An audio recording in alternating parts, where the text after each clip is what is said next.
और अब आपको बिहार के पुलों की कहानी सुनाते हैं। आखिर क्यों बिहार में पुल या तो बनने से पहले गिर जाते हैं या फिर बनने के कुछ साल बाद ही। कभी पूरा होता हुआ पुल गिर जाता है तो कभी अध बना हुआ पुल धंस जाता है। और इन सब के बीच सबसे ज्यादा दिक्कत बिहार की जनता को होती है, जिन्हें लंबे इंतजार के बाद पुल से नदी पार करने का सपना पूरा होता दिखता है, लेकिन उतनी ही जल्दी यह सपना टूट भी जाता है।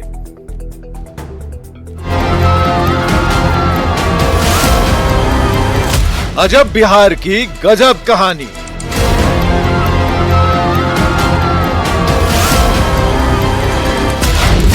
बिहार के पुलों पर भरोसा नहीं है भाई।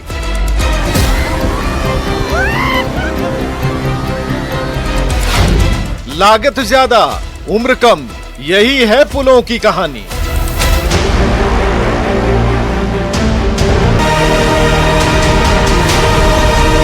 ये देखिए, ये है किशनगंज के कनकई नदी पर बना पुल।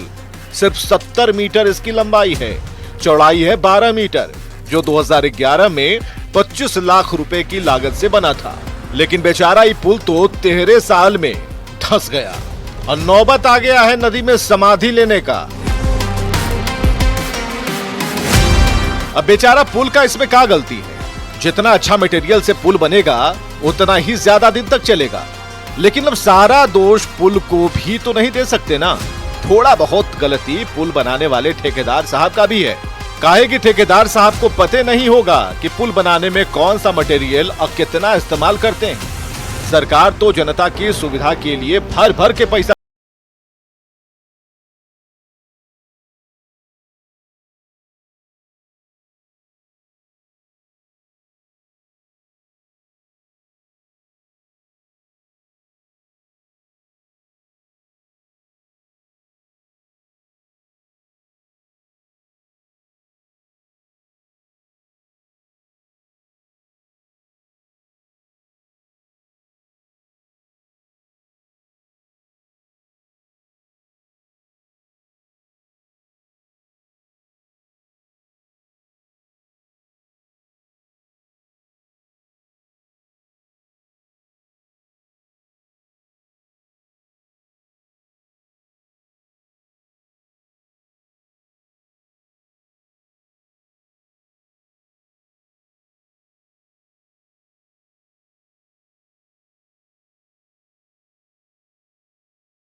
बेचारा ठेकेदार और इंजीनियर बचने के लिए एक दूसरे पर आरोप लगा रहे हैं, लेकिन जनता कह रही है कि ई में जरूर कोनो गड़बड़ घोटाला है। अभी तो ये पुल 18 साल का भी नहीं हुआ था, बेचारा इतना जल्दी जल समाधि ले लिया। क्या किया जाए? जनता को थोड़े ना पता है कि पुल कैसे बनता है। बनाए तो पता चले कि कितना मेहनत से पुल के लिए सरकार जोन पैसा देती है उसमें अपने लिए बचाया जाता है। भाई पैसा कैसे बचाया जाता है और कम पैसा में कैसे पुल बनाया जाता है, ये टेक्निक तो बिहार के पुल बनाने वाले ठेकेदार और इंजीनियर साहब से पूछना चाहिए, ताकि वो पैसा से जनता का कोनो दूसरा काम हो सके।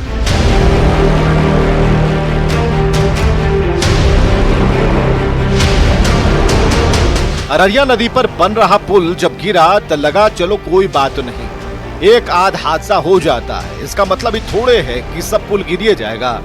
अभी कुछ दिन तो हुआ है, सिवान और मोतिहारी में भी पुल गिर गया था, उसके बाद किशनगंज में भी पुल गिर गया। खैर छोड़िए, ये कोनो पहला बार थोड़ी ना है जो बिहार में पुल गिरा है। यहाँ तो बार बार ये सब होते रहता है। अब कभी कभी गिरे तो सीरियसली भी ले लें, बार बार गिरेगा तो थोड़ी सीरियसली लेंगे। आपको लग रहा होगा कि हम ऐसे काहे बोल रहे हैं, तो ना भैया, पहले भी बहुते बार पुल गिरा है। अगर पूरा हिसाब किताब रखना है तो लिख लीजिए। 12 जून 2024 अररिया के बकरा नदी पर बन रहा पुल गिरा। सुपौल में कोसी नदी पर बन रहा पुल गिर गया। 4 जून 2023 भागलपुर में गंगा नदी पर बन रहा पुल धराशायी हो गया। 19 फरवरी 2023 पटना में निर्माणाधीन पुल भरभरा कर गिर गया। 16 जनवरी 2023 कमला बलान नदी पर लोहे का पुल गिर गया। 18 नवंबर 2022 नालंदा में निर्माणाधीन सड़क पुल गिरा। 9 जून 2022 सहरसा में निर्माणाधीन पुल का एक हिस्सा भरभरा कर गिरा। मतलब कौनो साल ऐसा नहीं जाता कि बिहार में पुल ना गिरे। क्या किया जाए, ऐसे ही चलता है।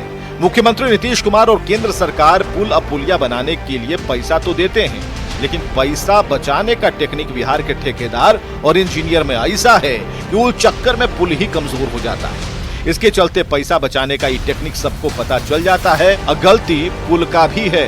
अरे भाई, सारा ही गलती इंजीनियर और ठेकेदार का थोड़े ही है।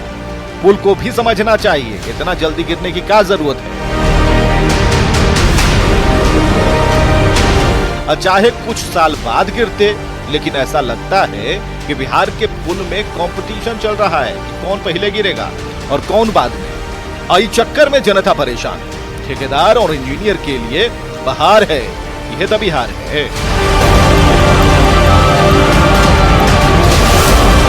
यह तो बिहार है। Bureau report, news 18। बार बार पुल गिरने और कार्रवाई के होने के बाद भी निर्माण करने वाली कंपनियों के अधिकारी अपनी जेब भरने के लिए खराब मटेरियल का इस्तेमाल करते हैं, जिससे सरकारी पैसे की बर्बादी होती है। साथ ही जनता की जान को भी जोखिम में डाल देते हैं।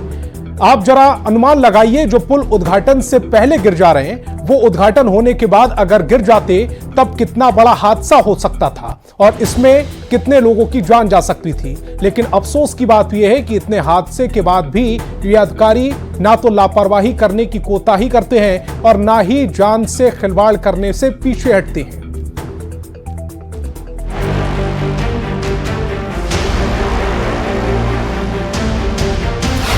हादसे के बाद भी क्यों नहीं लेते सबक?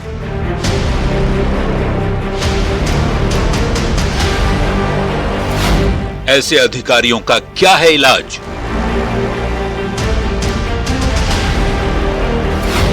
कैसे लगेगा हादसे पर रोक?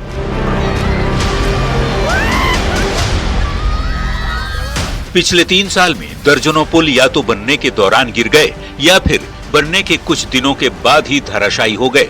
हादसे के बाद पुल बनाने का काम कर रही कंपनी, अधिकारी, इंजीनियर और ठेकेदार, सब पर कार्रवाई हुई।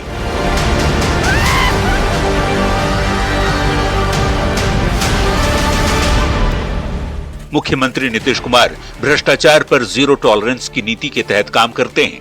यही वजह है कि ऐसे भ्रष्ट ठेकेदारों और इंजीनियरों पर हर बार सख्त कार्रवाई होती है।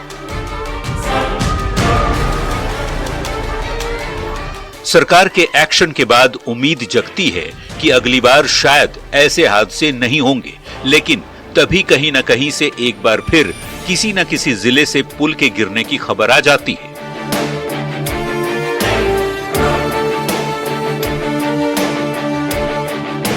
सरकार पुल बनाने के लिए टेंडर भी निकालती है और फंड भी जारी करती है ताकि अच्छे से अच्छा पुल बन सके। लेकिन ऐसी क्या वजह है कि बिहार में बनने वाले पुल, चाहे वो छोटे हों या फिर बड़े, निर्माण के दौरान ही धराशायी हो जाते हैं? ऐसे में सवाल ये उठता है कि पुल के गिरने का जिम्मेदार कौन है? क्या खराब मटेरियल की वजह से पुल गिर रहे हैं? हादसे से आखिर अधिकारी सबक क्यों नहीं लेते? क्या इंजीनियर अच्छे पुल बनाने के लायक नहीं है? क्यों बार बार एक ही गलती दोहराई जाती है?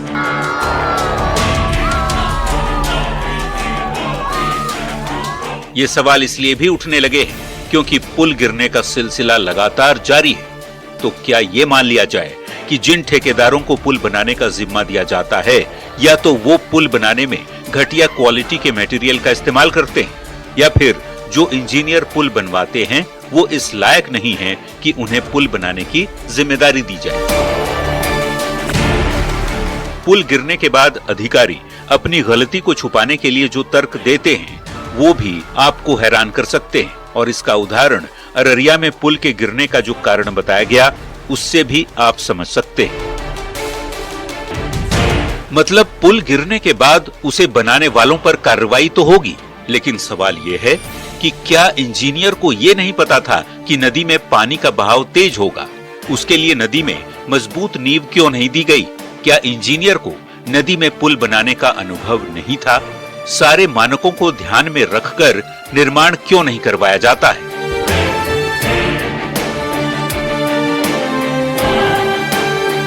किसी भी नदी में निर्माण से पहले उस नदी के मिजाज को पहले जाना जाता है कि अभी उसमें पानी का बहाव कितना है, या फिर बारिश के दिनों में जब नदी में पानी का स्तर बढ़ेगा और बहाव तेज होगा तो पुल पर उसका क्या असर पड़ेगा, और निर्माण में किस क्वालिटी के मटेरियल का इस्तेमाल किया जाए ताकि तेज से तेज बहाव को भी पुल सह सके।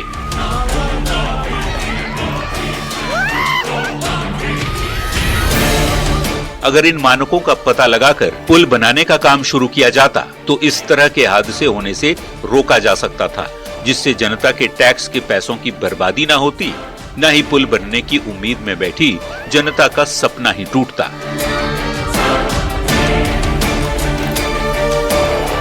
Bureau report, news 18। News 18 special में फिलहाल इतना ही। आप देखते रहिए न्यूज़ 18 बिहार झारखंड।